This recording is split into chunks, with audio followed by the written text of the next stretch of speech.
Welcome back to another episode of NFT Catcher Podcast. We'd like to remind everybody that nothing on the show is meant as financial advice, and to please do your own research. Thank you, and enjoy the show. Now the subject is NFTs. They're known as non-fungible tokens, or NFTs. NFTs are exploding in popularity. This is a technology that will forever change the way people interact. So it is happening whether you understand it and like it or not. This phenomenon is moving. The digital. You have now joined Jenny from the Blockchain and Michael Keene on the NFT Catcher Podcast. What's up, everyone? It's Jenny from the Blockchain and Michael Keene here, back with another episode. We're actually on episode number 20, which is just epic. We are so excited to be here for our 20th week in a row, talking about NFTs. It's so exciting. And today we have a very special episode as well. So, usually we talk about what's happening in the week in NFTs, some of our favorite projects, what the latest news is. But today we're actually going to be we're going to be answering some questions. So I had tweeted out saying that we are going to be doing a Q&A and, ask any questions below. And so we're going to answer about a dozen, maybe more, maybe less, I don't know, questions from you guys. And so, welcome to the Q&A special. We're going to start it off with a bang. And the first question is going to be by Trash Panda Tribe. And they said, what is the best and worst NFT investment you've made? Which I'm like, ooh, this is a juicy question. This is a good one. Michael, if you're not ready, I can go first. I thought of mine already. Okay, why don't you go first? I'm pretty much ready, but there's a few bad ones. I'm trying to figure out which is the worst one. So right, yeah, it's kind of like yeah. So I'm gonna say my worst investment. I guess I'll go with that first. So one of my favorite EDM artists, Alice in Wonderland, she came out with her own NFT project called The Wonder Quest. And at the time, I was super excited about it. Honestly, it seemed like a promising project. And this was months ago, by the way. And I think it was 0.088 to mint or something. I think I minted 6 of them or something like that. And literally, they never went above mint price. They've been just dropping this whole time. The floor is literally 0.0001. That's $3.96 right now. It's bad. Anyway, I believe $3. Yeah. So it's just that was my worst. And that wasn't maybe I've had some others where it was I bought for higher and then it's a lot less, but just the fact that I minted, I don't usually mint I don't usually mint 6 of something. I'll mint 1 or 2. So the fact that I decided to actually go all in on something and then it went to 0, that was just sad times. But you know what? I'm still holding on. It's in my hidden section on OpenSea because I am embarrassed about them, but I still hold on just in case there's some type of benefits. She's still one of my favorite EDM artists. And so anyway, I know people like hearing about losses. So that's that. And my best investment was honestly my Cool Cat, which I actually just tweeted about it yesterday. And I actually bought my Cool Cat for 0.69, which I looked at the Etherscan transaction and I bought it for 0.69 when ETH was 2.5K. So essentially I paid 1.7K for it, but I didn't use USD. I had ETH already. And I was just I just transferred from my crypto exchange to my MetaMask, and then I bought it from there. But nonetheless, that's been my best investment. The floor is now 6.37. I think, what is it? Almost in USD, that's almost $26,000. So yeah, that's definitely been my best investment. And there we go. Michael, what about you? Nice. All right. So my worst investment, I found it. I knew what it was. I was trying to remember the exact name. It is the Boring Bananas Company. Do you remember that one? Was that the one with the that Benjamin was a part of? Or was that the other banana? There was multiple banana. There was projects. A bunch of banana ones. I'm traumatized on banana projects forever. Yes. But this one was right after my fucking pickle which I Okay. crushed that one because like I remember sold them Boring all. Yeah, I sold them all on the way up. So I was like, and then when Boring Banana happened, it felt the same to me. There was like and this was my heavy flipping days. I actually bought 80 of them. Jesus. Yeah, For how much? For whatever they were. They were like, oh my God, dude. 03, 04. Like I was really I was trying to do a lot of volume. I mean, I bought 40 pickles and I did really well with that. So I was like, all right, I'm really going for it. And it was so bad right off the bat. Like, so bad. I was selling them in bundles just because I didn't want to see them. Like for a loss too. Yeah, big. I lost a couple ETH. I think I lost a couple ETH on that. Yeah, Boring Banana Company. I'm looking at it now. It wasn't good. It wasn't good. And there was actually, it had a moment like 3 months after it dropped or 2 months after it dropped for whatever reason. And I had a few left that like actually sold for. It might have been like 05, 06, like 07, nothing crazy, but like it had its little moment, but it's now it's down to 007. That was traumatizing for sure. Cause I thought it was going to be like I don't know. It was, I hope some people are happy to hear about our losses though. You know, it always makes people feel a little good sometimes when they're like, okay, well, they've lost too. All right. I also of a single NFT, I bought my Oni Force at I think 2.67, and it's probably not even worth an ETH right now. Oni Force is kind of down bad as well. I mean, it's not like 0.001 down bad, but like no, it's like 0.5 even. It's still, it's still that's a strong number, but from where it was, that Oni Force got up to 7 when after it minted. That's all the way down to 0.5. Sheesh. Yeah. Damn. So what was your best? Oh, sorry. No, go ahead. Go ahead. No, you're good. Now I know those guys are still working. Like I know Strawberry's kind of taking over and trying to do the best he can with it. But hopefully they still. I'm not going to sell mine for cheap. I like the one I have actually, and hopefully it has its day. It has a comeback at some point. Hopefully it pumps so you can sell it. Yeah. Hopefully it pumps like sell it or at least look good. Yeah, right. I know. You're like, I just wanted to pump so I can sell it. Hopefully it goes up for a couple of weeks and I can get out of it. And my best one I'll have to say is my Bored Ape. Oh yeah. Tell us about the story on that. Yeah. So I was on Clubhouse when that went down. I didn't mint it. And everybody was like freaking out, the whole party. And I was like watching it and I was like, oh man, I wish I would have got some. And then as it started going up, I just, for whatever reason, I was like, I need to get in right now. The floor was 0.6. And I actually made a spreadsheet. I remember doing this and I went through every single ape under 1 ETH and like checked the rarity and like charted it in a spreadsheet, all that stuff. Wow. And, I found mine. I got my, board unshaven pipe with the fez hat, no clothes. He's cool. I like my guy, but I've really become attached to him. And it's like ranked number 1800 out of 10,000. So it's relatively high up there in the rankings because of the board unshaved pipe is very rare. It's one of the rarest mouths. So nice. Yeah, I bought mine from Pranksy, one of the 1,000 or so they minted. Yep. Yeah, maybe that. And how much did you spend on it? Well, I think it was 0.88. It was right. It was in the 0.8s. Yeah, I think it was 0.88. And I don't remember what ETH was back then. This was mid-May. It must have been in the 2000s, right? ETH? Well, early May, it was at 4,000. I remember ETH was high early May, and then it started coming down. But and what's the floor on the Bored Apes now? Like 52 or 53? Yeah. Sheesh. Yeah, I'll check I'll see what it is this minute. That's definitely a good investment right there that you did. Oh man. And hey, you don't have to win everything. A lot of people take a lot of L's. We've taken a lot of L's, but it's like when you win and you win big, like that's really just like the most exciting thing. It's like kind of I'll tell you, I have 455 collected NFTs and 132 hidden. And there's I don't know how many are sellable even, maybe like 50, 60, 70.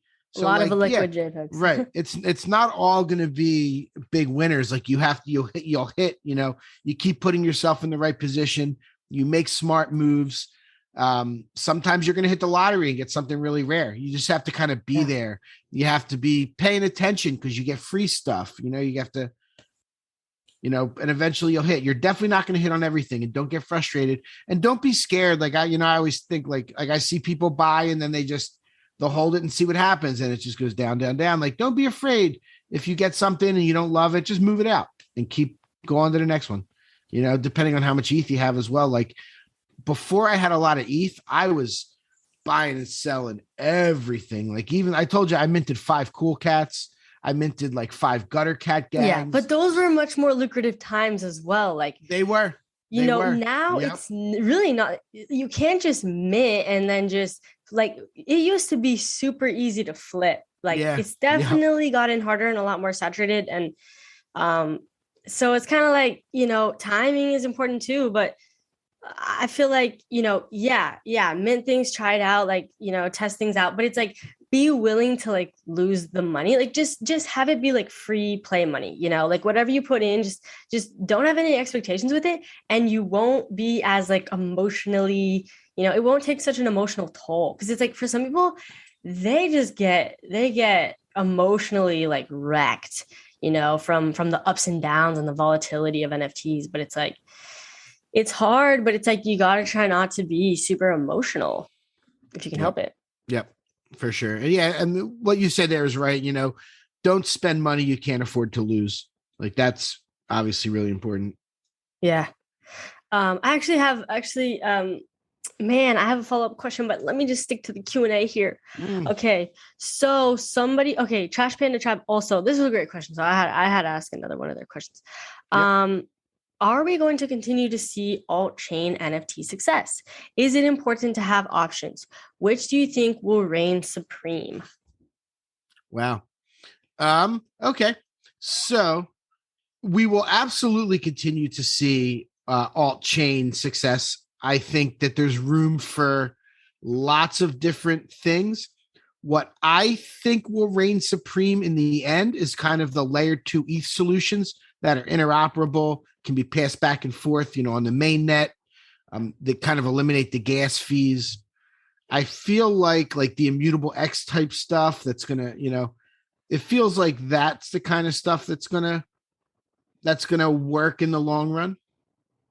It's hard to predict, but it is. It's hard to predict, but we got to get rid of these ETH gas fees, which actually have come down recently. Yeah. I think definitely we will continue to see alt-chain NFT success, especially with newer people, with more of the masses coming in. They don't want to pay these ridiculous gas fees. And especially if they're not, crypto natives and, they don't already have crypto, it's like, they're going to need alternative solutions. So, but I also think Polygon network is super underrated. Like there's there's like barely gas fees. Like it's like minuscule. And it's just like, it's still ETH. It's just like on the Polygon network, and you can mint NFTs for free on the Polygon network, and you can send them out. And yes, they show up in people's hidden folders, but and that's why, some people go the spam route with them. But I think they just kind of have a little bit of a bad reputation right now. But I think in the future, like collections on the Polygon network will just, it just will make more sense, I think, for a lot of projects, especially like new ones just starting out. Yeah. Yeah, we've talked about a few of the projects I'm actually a fan of on the Polygon network, Shroom Folk and the Visitors, like the artists that I like and people that I'm friends with putting them on. So it's starting. There's some trailblazers, but you're right. It does have a bad reputation with the spam, with the junk mail. Yeah.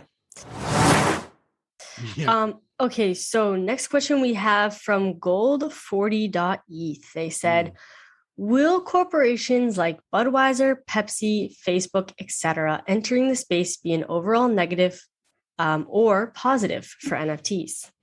What's your take? All right. So, I am a little, I try to remain, not unbiased, but I am, a little opinionated because I'm not like a huge fan of like Pepsi and Facebook and Budweiser. I personally try to be healthy and all that. So I'm like not a fan of soda and all that, but like, I know that it's important. And I do feel like it's ultimately a positive simply because they're going to be bringing people into the space. And that's kind of what matters the most. it's kind of like, I mean, it's just bringing more people into the space, I think, is a good thing ultimately. And although I am like, no, I don't want Facebook and, Budweiser, all that to be here, I do ultimately think like it'll be good because it'll bring in the masses and it'll introduce them and it'll just normalize Web3. Yeah. So. Yeah, no, that's really well said. I've actually been talking about this, for months and months and months with a lot of the people I talk to, like, every one of these companies is going to have their NFT projects. Now they're just kind of dipping their toes, but like I picture Budweiser having an NFT project where they sell, say, 30,000 tokens, and some of them you get, a case of beer every month, and some of them a membership. That'd be sick. Yeah. Some of them you get a tour of the facility, and some of them you get to taste, you might have a special, like, taster's token where you get, the stuff before it goes public. Like, yeah. Fandom. Right. Fandom. McDonald's will do it. Like, right. And Budweiser signed, we know, with Vayner NFT, and so did Pepsi recently. So like, they're going to do whatever they do at first. They're going to do their high dollar auctions, do stuff like that. But I can almost guarantee they're going to have giant membership programs that are NFTs that you'll then be able to sell your membership. And I mean, I could see that coming a mile away. I think your Costco membership is going to be an NFT. I think even supermarkets have a really good, there's lots you can do. What if you own, you own a Wegmans or a Publix token and you get 3% off every time you go into the supermarket, Yeah. And I think the prices of NFTs, like right now, NFTs are going for a lot for the most part. And I think when bigger brands and corporations are coming into it, I feel like, and especially with that membership model, it'll kind of normalize like a lower price point for NFTs. Like I really do believe that, it shouldn't cost thousands of dollars for you to get, have like a membership, or like tens of thousands of dollars, for like some Pepsi membership where you get free Pepsi every, year or month or something. Like, I think that things will also become a lot more affordable as a result, like, especially as there's more competition. And you have more options on, what can I get? What can I spend my money on? And people have, a lot of different options that they can get. And also I think that they'll make it so that you can pay USD as well. And, it'll be one of those things where it's like, all right, it's a little bit more of like a gateway. Yeah. And we both hear the sentiment and see the sentiment in the community, like, get out of our space, don't take it over with that stuff. But if you don't want to buy a Pepsi NFT, you don't have to buy a Pepsi NFT. I will not be buying a Pepsi NFT. But however, if some big Pepsi fan now has to have a wallet and they learn, and they're like, oh, this other thing is cool too. Maybe I'll get into this or that, like you said, the mass adoption, we have to have it. Like right now we're all passing JPEGs back and forth between each other, Right. Yeah. Although I don't know, like, if I feel like more and more people, like more and more people are knowing what NFTs are. Like, Yep. Are we still early? Okay. So somebody said, where was my next question? Okay, here we go. Seth Harper asked, how do you learn about new projects? There seems to be so many, and the info seems voluminous. Yes, the info is voluminous. I don't even know what voluminous means, to be honest. I have to look that up. Okay, I think it has a lot of volume. Very lengthy and full. Okay. So a lot of info. I learn. A lot of times it's the Twitter followers. Like, who do you have your notifications on? Who are you looking at your stream? Who do you trust? Who likes good projects? Are you looking for the hype? Are you looking for the long term? I find a lot of them on Twitter. And shameless plug here, nftcatcher.io is a calendar that does show you all of the upcoming drops. So that's a place where we don't tell you what's good or not. It's just literally a data dump where we have everything lined up, and then you can kind of do your own research from there. Yeah, that's cool. Yeah. But I typically find it's word of mouth and on Twitter. Like, yeah. Yeah, I'm not like Michael's more of a flipper and he's more How of a risk dare taker. you? No, that's not a bad thing, dude. I'm joking. I know. You make more money, okay? I'm What? proud. I'm proud. But yeah, I'm more of like a play. More of like a play it safe. I'm not. I don't really have that much, so I definitely try to play it safer. But I would say I learned. I mean, for me, it's Twitter, and I kind of curate my following, and I only Yep. want to, I want to make sure that I'm seeing content from the people that I like know and trust, and for the most part, I don't. I'm like I months ago I retired from minting. I don't mint unless it's like, oh, I already own it and then I can mint to claim, some other airdrop they're doing. I don't mint new projects. I just wait for them to come out on the secondary. I don't try to get into whitelist or whatever. I just wait till they come out on the secondary. And then I kind of watch projects for a while and kind of like see what they're doing and like try to just dig deep. And for me, the team is a very important component. And I don't really like to buy from anonymous teams personally, just because I feel like, they could easily just dip and abandon the project. I want to find someone that, and if they are anonymous, they have to have a track record. Like ideally, I buy from people that have track records, or, I'll buy from my friends too. Like I have friends that come out with NFTs, obviously, like I want to support, but it's like, I'm not thinking about it like financially necessarily when I'm just like supporting friends. Yep. But if I'm wanting to buy into something, it's like, yeah, I need to be in the Discord. I need to be in the Twitter. I need to make sure that this is legit, and really be watching it and reading up on the team before I decide to dive in myself. Yeah, you're right. The like when you're trying to decide which ones are good, having a fully, doxed team per se, not anonymous, is a big deal these days because people can walk away on you. It's not a be all end all, but it's a good start. And obviously you want to look at the communities, communities, the magic word. Is there Discord popping off? Is there Twitter? But you do have to be careful these days because that was a good way to look before. But now there's I was just going to say for the Discord.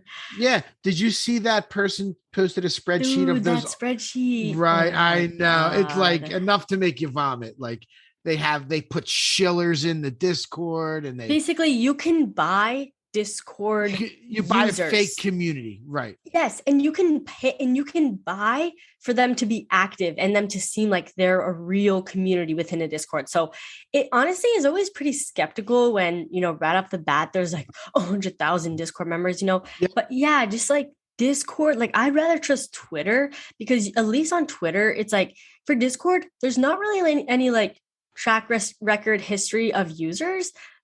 People could just make an ape their profile picture and pretend like they're an ape owner on Discord. But for Twitter, it's like you can see who you trust that follows that Twitter account. You can see how many followers they have, how much engagement they get. You can kind of get a better gauge if they're like a good actor versus like a bad actor. And so, yeah, Discord can become very like, risky to use as a measure of, potential success these days. It used to be like a really good benchmark. I mean, in May, June, July, August, like it was like, how many you got 10,000, like this project's good.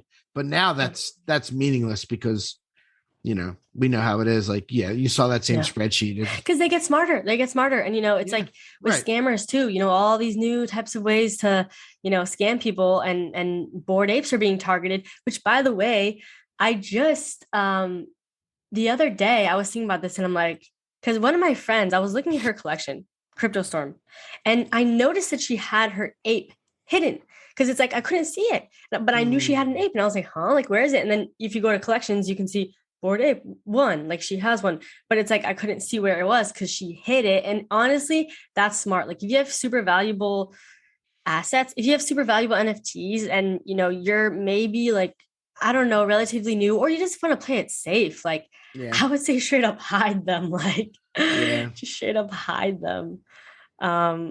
Anyway, let's move on to the next question here.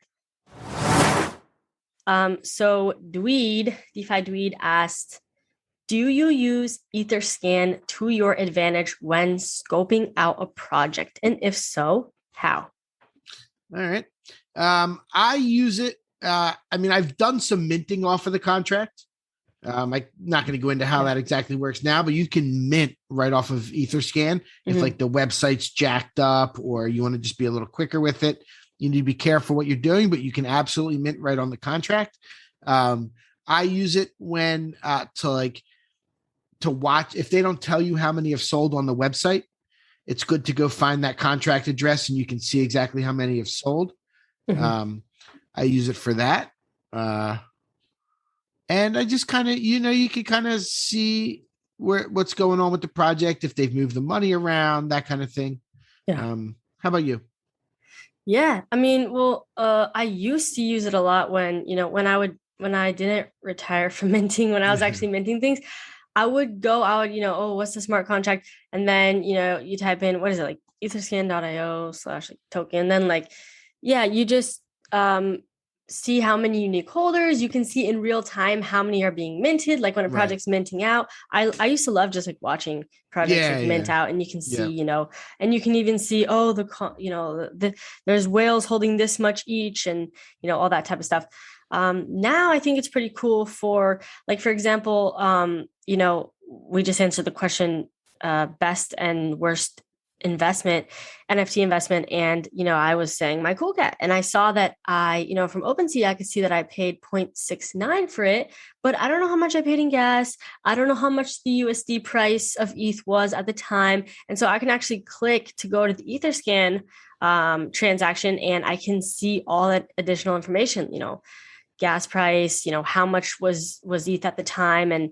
And so it's kind of a nice little like history log as well. You can kind of do more in-depth research on your own purchases or other people's as well, if you wanted to know that type of information. Yep.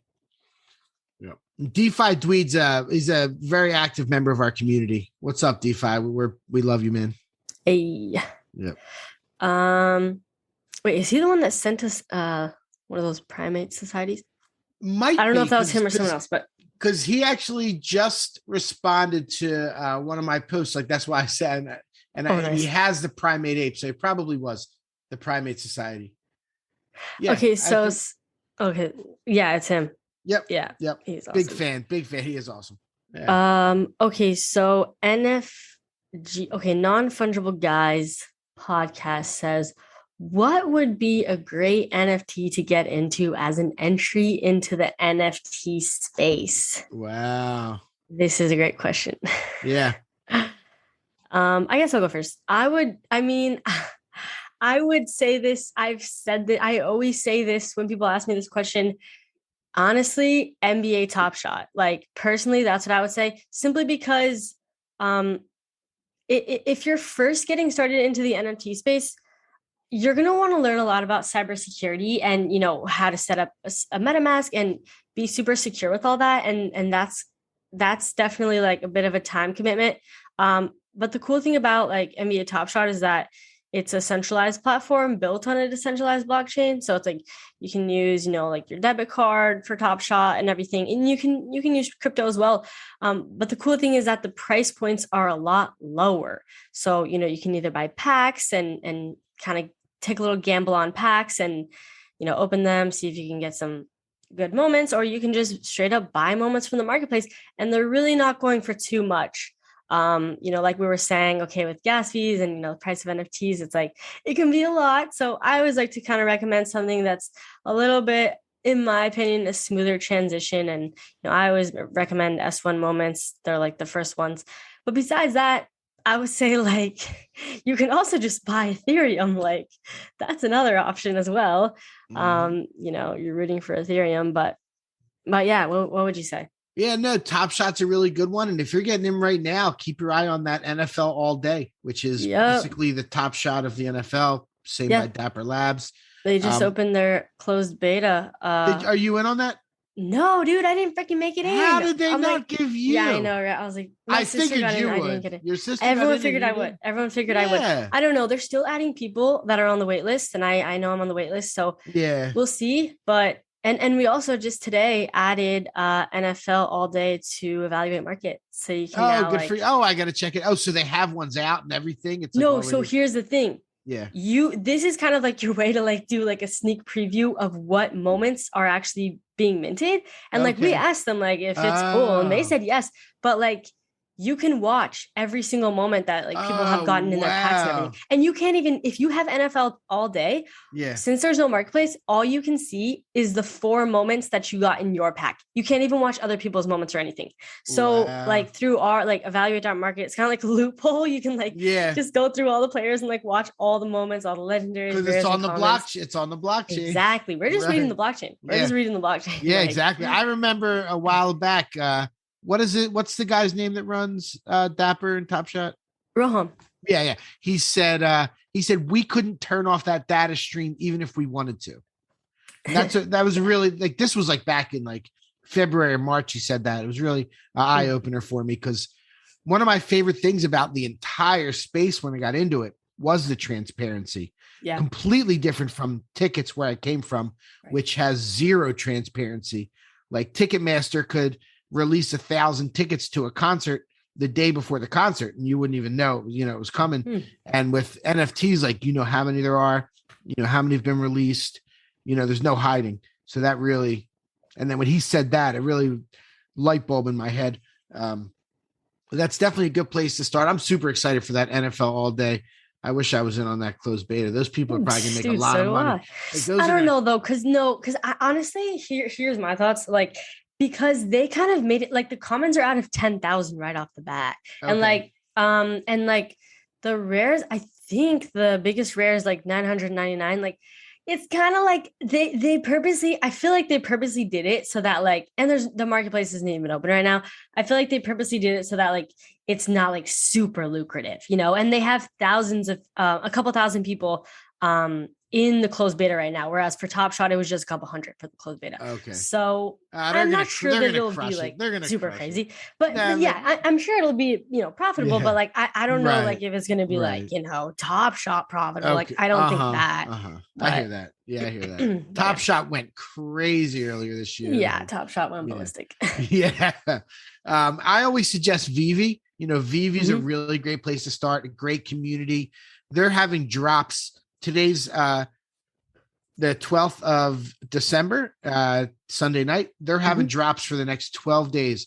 So if anybody wants, they're not easy to get. Like they're hard to get, but anyone you do get, you will make really good money on. To the next 12 days, they're having at least one drop. Not financial advice. Never. Never. All right. So next question here. So this person said, they said something and then they like kind of clarified with their question. So I'm going to read both of their things. This is from pauls.eth. And they said, how can a project welcome, not alienate, traditional art world from NFT works, while also equally how to retain engagement of a tech-fluent NFT audience would be my question, if any thoughts. And then they also like decided to give some context. And they said, for context, a fine artist who I'm hoping to help spoke about using Instagram to sell fine art, Twitter to sell NFTs. The language in both repels each crowd. Interested what you think to bring them together. That is interesting because there's literally artists that have signed petitions. Have you seen this? Where they're like, I will not mint my art as an NFT. I will not mint my art as an NFT. Like there are people like massively against NFTs for some reason. They're mostly just misinformed people that are like trying to act like it's about the environment or something. I think that that's a really interesting question. Like how to, blend that together. And actually made me think of Arena BB Art. And she actually has NFTs that also you get the physical version as well for some of them, which I think is really, really cool. And it's growing on me too. Like I didn't even, when I first saw her, I was like, okay, it's not really my style. And then she keeps showing, the paintings and the art, and it's like, it's starting to grow on me. I'm like, dang, I kind of want a piece, one of these art pieces. And I'm not even into art, like physical art. So, I think pairing the two together is super cool. Like, it doesn't have to be separated. I think finding ways to integrate and,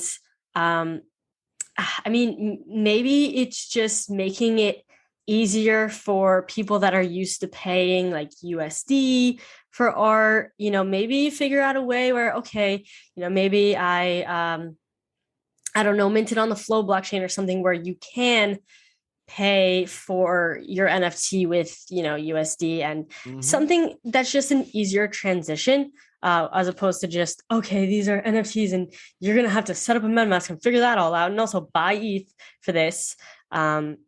But I think that'd be cool. Like, an NFT that pairs with a physical edition, something like that. That's just epic. Yeah. I love the idea of the NFTs pairing with physicals and all that stuff. That's actually what Kai Forbath and Deshaun Kaiser are working on with their One of None. Their platform is going to be like pairing physicals. If you're trying to make that crossover, one of the main things you need to do is, before you even start selling art, is be part of the community, learn, go on to Twitter Space, go on to Clubhouse, engage with people, make connection, genuine connections. Because you can be like, I've seen artists, like really successful artists in the quote unquote real world, where they come and they don't know that they need to like community. Community is the magic word in NFTs. I think there's going to be a flippening, because with people say like, well, you can't see, it's not real. But when you have real art, only a few people can see it. That's so true. When you have this art, so everybody can see it.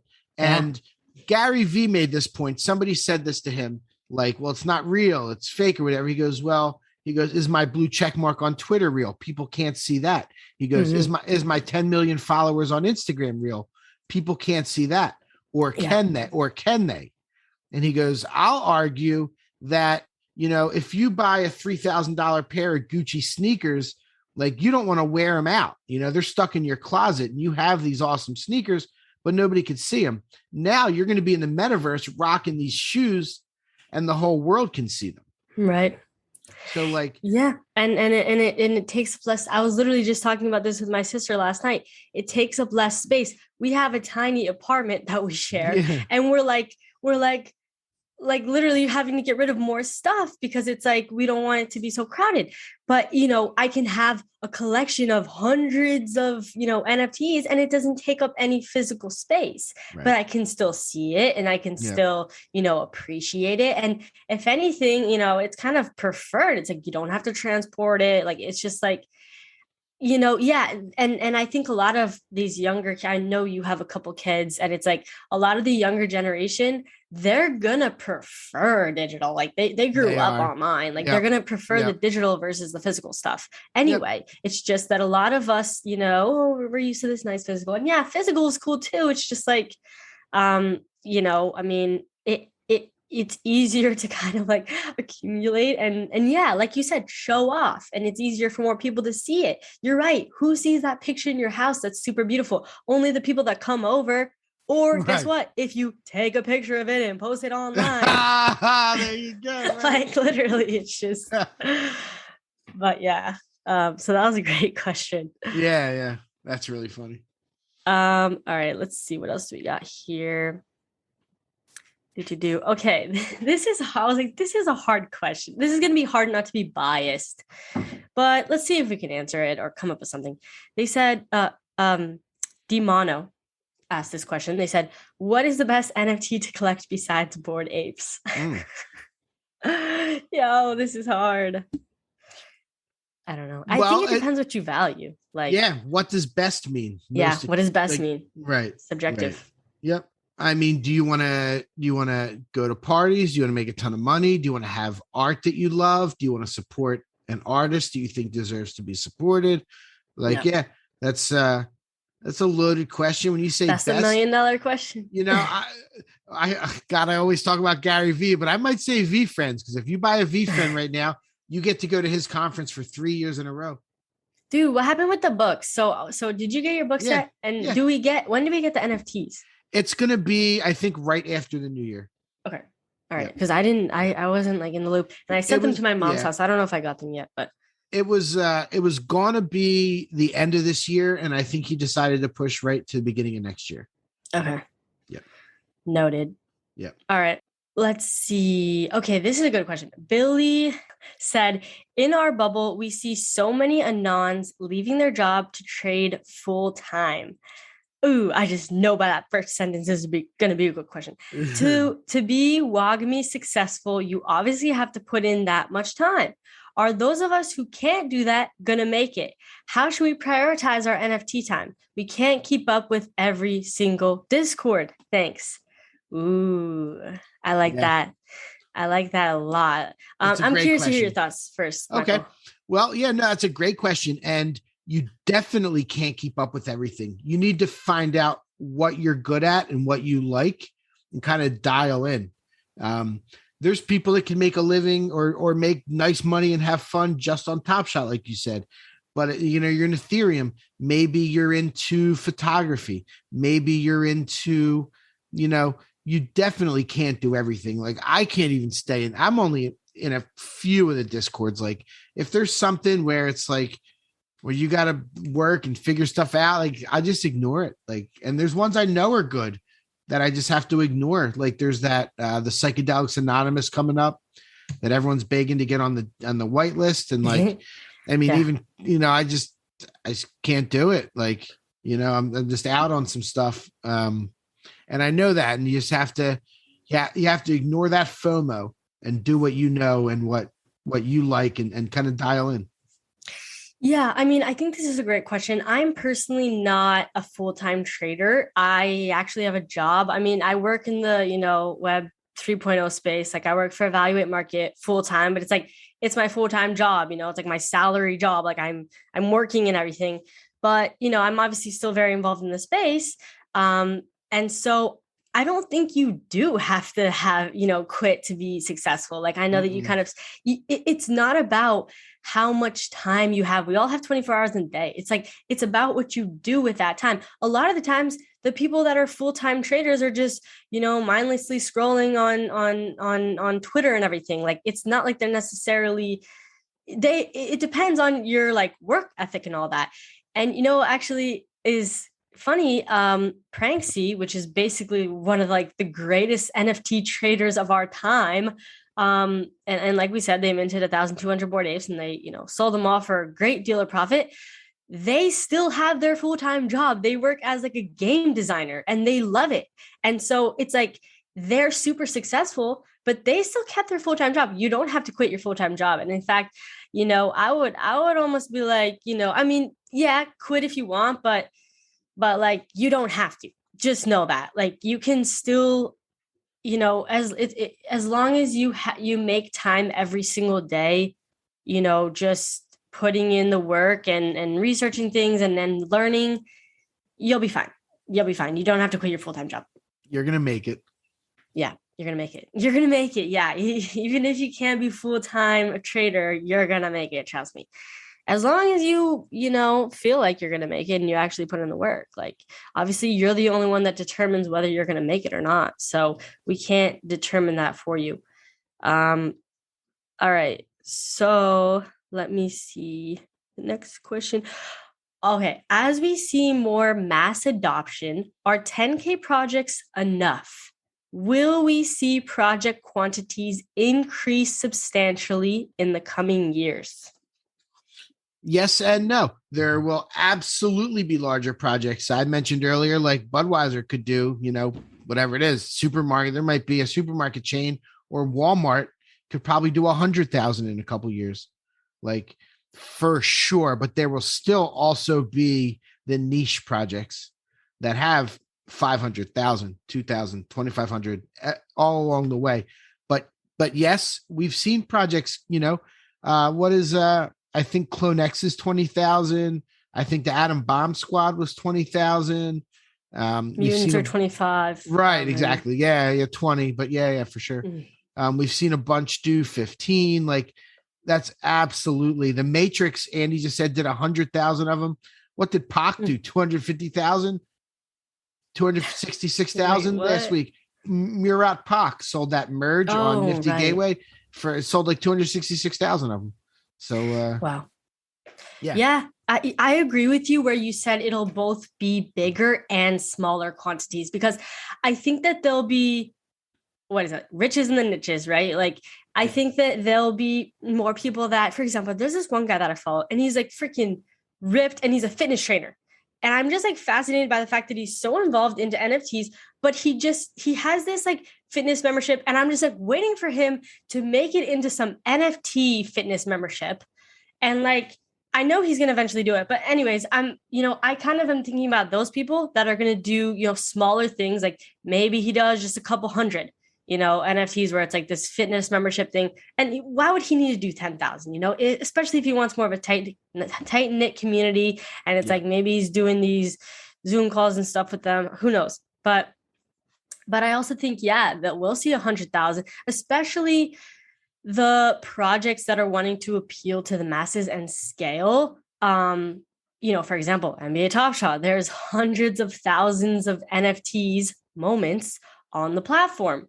Commons are meant to be abundantly available, and that's so that everybody can have one, for cheap. And so, I think we'll definitely be seeing, I think we'll be seeing less of these 10K projects and more of like, okay, smaller, more niche. They're very focused on right now. It's such an interesting time because people are literally creating these 10K projects and they're basically catering to anyone and everyone. They're being like, oh, do you guys like my art? Mint this. Or maybe you think you can make some money? Mint this.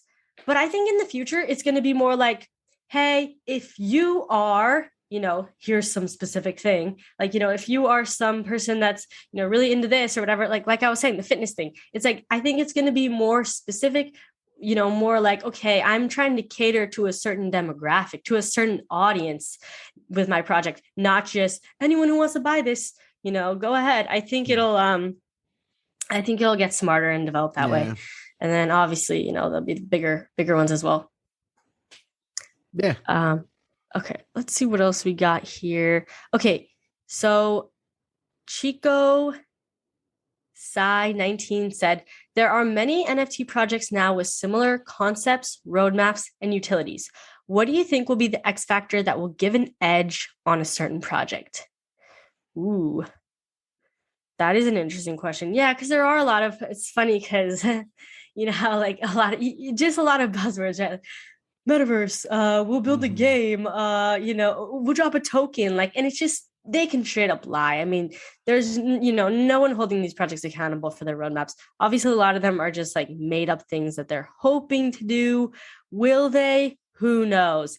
I think the X factor giving projects an edge is simply going to be the amount of work that they're putting in and you seeing them delivering on their promises or even just like over delivering. One thing that comes to mind is BYO pills. They've just been really over delivering.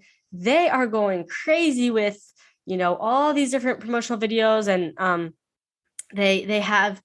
we just claimed our BYO vapes. I don't know if you claimed yours. If you had both a BYO pill and an apostle, you can claim a BYO vape. Is that over? No, you can still claim. Oh, nice.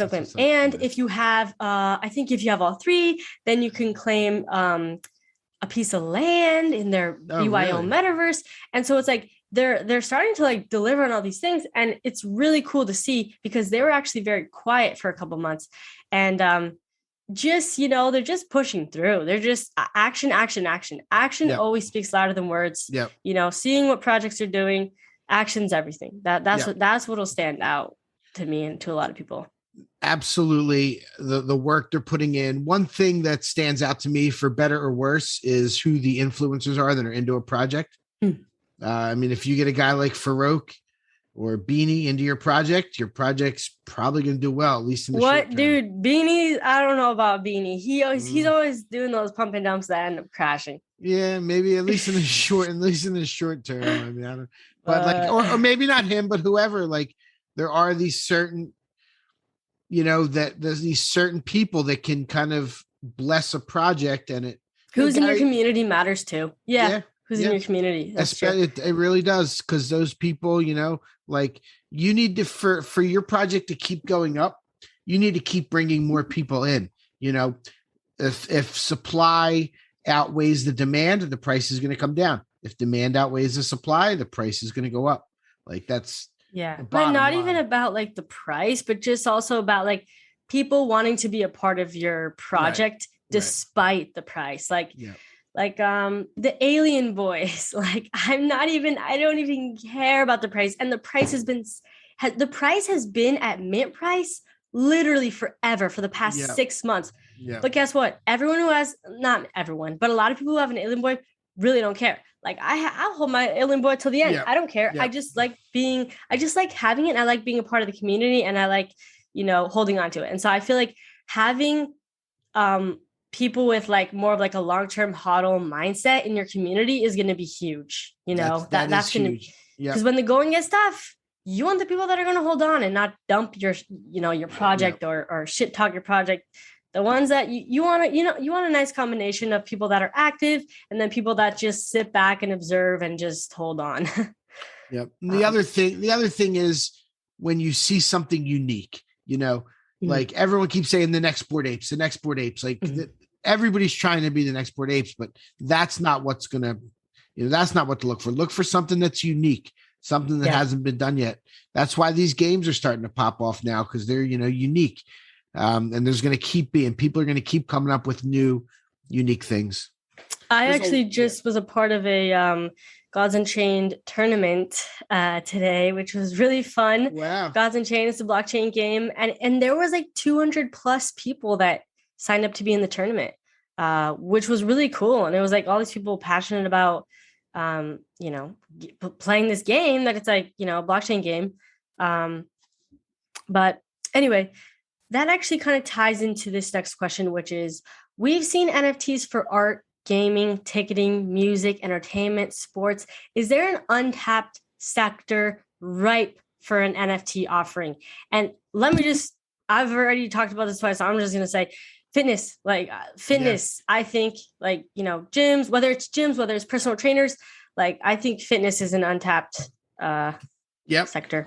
It is. Fitness is absolutely. And this actually, for me, ties into one of the things I wrote in my little synopsis for this week. Earlier today, Beeple tweeted at Obama, like, hey, you'd be perfect to do an NFT project. Everyone reach out to me. But that started a conversation about NFTs in politics. And I've actually had this idea as well for a long time. Like, there's going to be political campaigns that raise their money with NFT projects. Whoa. Right?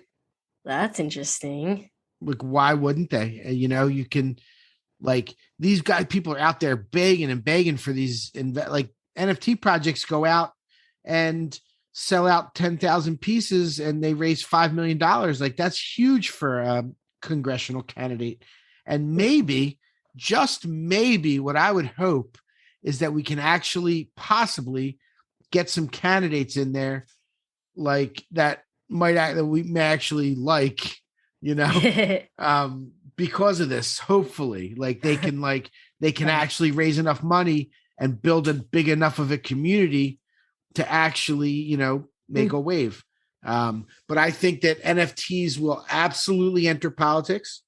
I'm not sure exactly who and how they'll start doing it, but they will, buy this NFT and be part of my community.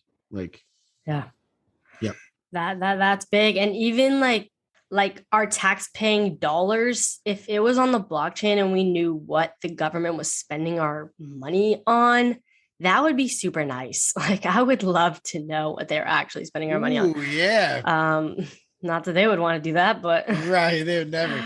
Did you see any of that congressional hearing last week? Honestly, I don't watch any TV and I don't follow anything besides NFTs. I don't really care to, but I saw a couple things pop up on the timeline. I don't really know what happened. There was some interesting back and forth. It was mostly about crypto and blockchain. Like, one of the guys was talking to one of the senators and he was just telling them how other countries, like, we have all these products in this country that we can't interact with because the SEC won't approve them and all these other countries. And the guy says, well, so is the US behind the ball on this? And the guy goes, unquestionably. Like, So Yeah. I mean, hopefully we can get ahead of it. Yeah, no, I didn't watch it too closely, but I saw some interesting interviews and some clips from it. Yeah. All right. Well, should we ask our last question here or? Yeah, let's ask our last question. Okay. Or what? Do you have another option? Well, there could be 2 questions. Okay. Would you like 1 or 2 questions? I'm good for whatever. I'm chilling. 2 it is. All right. Well, they're not hard ones. Okay. This one, thoughts on POAPs. Ooh. Love them. Yeah. Yeah. POAPs are super fun. They're fun. They're free. They're free. They're fun. Like, yeah. What's not to they're like? not like some lucrative thing. It's just like, they're just fun. Like proof of attendance protocols. I mean, why not? Yeah. We did one in the Discord tonight and people were freaking out for it. Yeah. Really? So yeah. Ooh, that's fun. Yeah. All right. Final question here to wrap this up. And thank you everybody who submitted your questions on my tweet. We appreciate you all. This was super fun, by the way, just like answering all these questions. This was a great episode 20, like we said. Pretty awesome. Pretty epic. We might have to do this again sometime. Yeah. Anyway, final question here. When is Michael getting a doodle? Oh, wow. Wow. I framed that to be. I need one. Question. I have a doodle. Come on. Peer pressure. 2.5. I'm actually really jealous. So I might. Is that why you won't buy one? I'm jealous. No. That's why I probably need to. I'm going to because I'm going to study a little bit and figure out what I want to do, and maybe in the next episode I might do what we did with the cool again. Maybe. Yes. We'll please. see. That's not a bad idea. It's not a bad idea. It's not a bad idea. So what do you? So tell me just off the top of your head, and I mean, you think the Doodles has a really high ceiling? You think it's like one of those ones that? I think it has potential. Potential, mostly because, I say I like to look at the team, right? And I like to see that they have a track record. From the get, I loved that the team was basically a group of OGs in the space. Poopy Cat, who, I made a trade for some BYO pills and I can't believe you ripped Poopy Cat off like that. That's dude, I did. It was a 1 week trade at the time, and mine aged nicely. Anyway, and so he gave me one of his purple hair ones, which I will have to hold on to forever as a result. But so maybe I'm a little biased, but I liked that Poopy Cat, like he was ex-product lead at CryptoKitties, and he had been working with Dapper Labs and CryptoKitties for the past several years. And he actually started working with CryptoKitties with Alan Falcon, who is like, Alan Falcon, Top Shot. And so he founded Doodles, and I just feel like he's very experienced in the space, and I feel like he knows a lot about, NFTs and how to run a business. And I feel like him and who is the Burnt Toast is the artist, and Burnt Toast is an established artist as well. He's done multiple, different notable art in like different things. Like you can check on his website and everything, and it'll like show like all his different works he's done. And then Evan, what was the last guy's name? Evan K. East. Yeah, previously worked for Dapper Labs as well, CryptoKitties. And I just feel like, they all have that chemistry as well. And I just feel like they make a good team. I'm just kind of betting on them. Who knows, could go to zero, but I do feel like it has potential. And they also look really just like cute. Like I love the colorways. I love that they have colorful hair, purple hair. Like they're very like inclusive and everything. And Poopy Cat had said, we didn't want like human skin tones because we wanted it to be more like fun. So it's like the doodles are literally pink, purple, green, like yellow, like they're not like normal skin colors, which is nice. So yeah, I mean, that's my little spiel. I like them. And every time I see somebody that has one as their PFP, I'm always like, yeah, I wish I would have got into that. So I'm going to study a little bit. I'm not going to do anything drastic. Okay. And they have a good, strong community, and a lot of, because they've been around for a while, a lot of OGs in the space also have a doodle like for support, and they're going to diamond hand those. So it's like, that's also nice to know as well. Yep. I agree with that. So, you heard it here first, folks. He might be buying one on the next episode of NFT Catcher Podcast. All right. Any final thoughts? Any real quick. I used Genie.XYZ for the first time this week. Have you used that at all? Do you know what that is? Genie.XYZ. Super cool. You can buy up a floor all at once. So you can in one transaction. So I bought 6 Smilesssvrs at one time off the floor. You can choose the ones you want. If it happens to get bought while you're doing it, they just don't give it to you. Wow. Yeah, it's really nice. It was really smooth. When the activity shows up, it shows it going like to their wallet, but it ends up it's yours. The first NFT marketplace aggregator. Batch buy NFTs across all major marketplaces in a single transaction. Yes. I'm going to have to follow them and see what's up. That's it's super cool. Yeah. Some of the Jake the DGen has been using it and posting about it. And that's where I learned about it. And it's like, it worked really great. And I've been messing around with it a bunch. I only used it one time, but it was super smooth. That's cool. So you don't have, if you're trying to buy up a floor, you can, instead of like one after the other, So then how does gas fees work with that? Just like if you're minting a bunch, I think like it wasn't as high as, it wasn't like 6 times what gas should have been, but it was a good amount of gas. Let me see if I can actually. Yeah, it was a great experience. I'm a big fan. Genie.XYZ. And I mentioned Smilesssvrs. The reason I bought them is because I really love the project. I always say it's extremely underrated, I feel. But they're going to be releasing their first blueprint this week, and that's going to be for 3 to 6 months of activity. They're going to say what they're going to do. It's their first one. Like there was never a roadmap or a blueprint coming into this project. So yeah, I remember them saying, "Oh, they didn't want to do roadmap." So yeah, that'll be interesting to see what they put. Yeah, and the floor is 0.2. That's decent. Yeah, right? the floor's low. Floor. It's. I think it's. I mean, it's low for me. Like I'm actually gonna every time it hits. I don't know. I'm gonna keep buying them. I'm a big fan of Wahid and the team.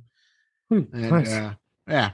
So I mean it might inch down a tiny bit more, but it's felt like every time it gets to 0.2, it goes back up. It went from 0.2 to 0.3 when they made that announcement, and then it went all the way back down to 0.2. Yeah.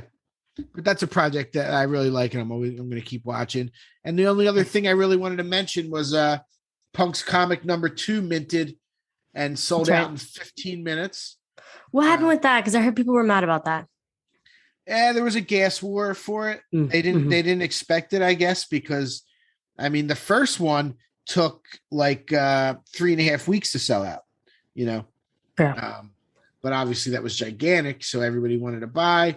I guess that's why people were upset. They sold 5,000 of them, and there's 5,000 more are going to go to the original first 5,000 that minted Punk's number 1 are getting this one for free.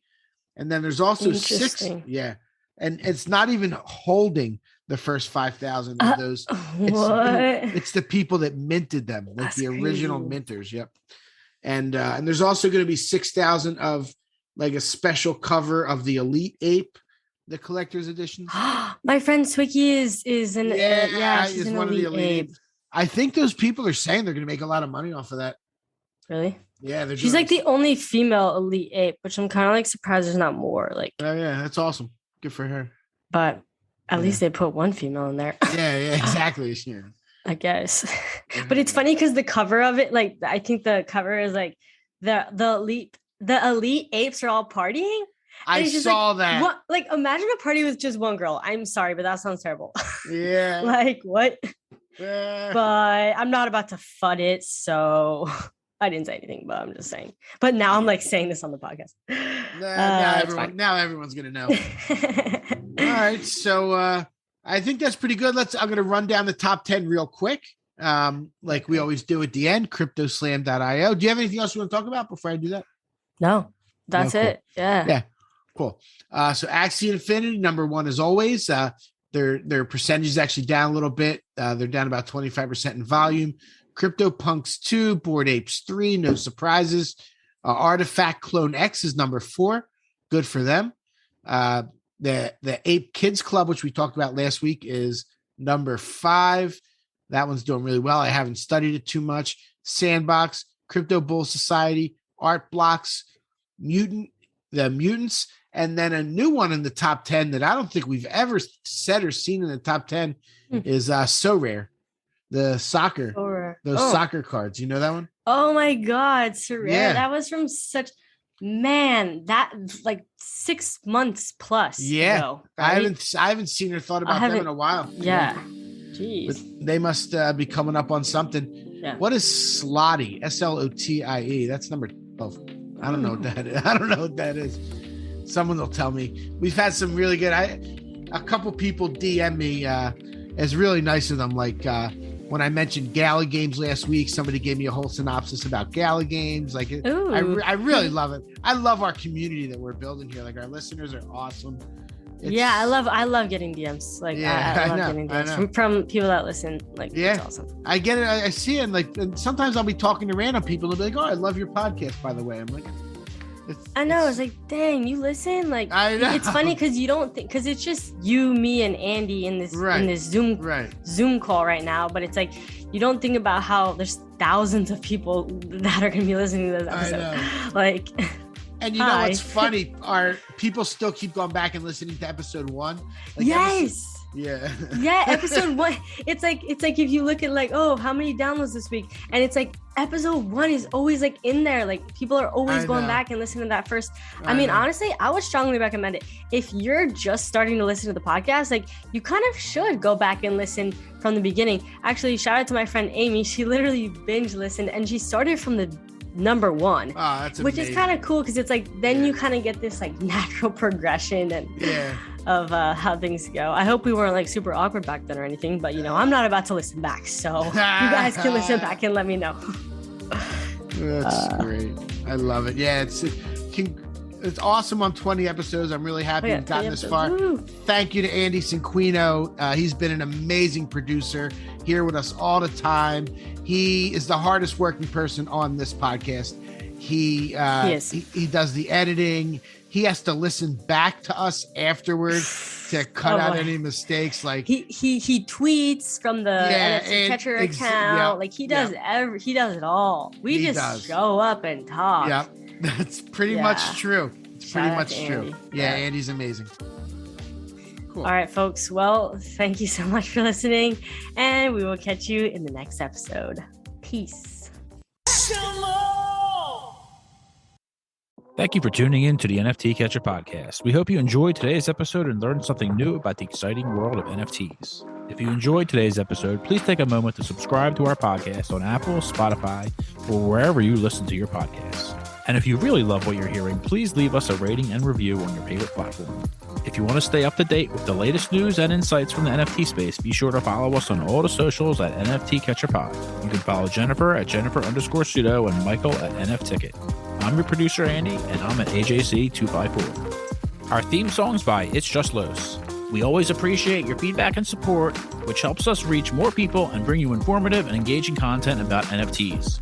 We look forward to bringing you more great NFT content in future episodes. Thanks for listening. Peace.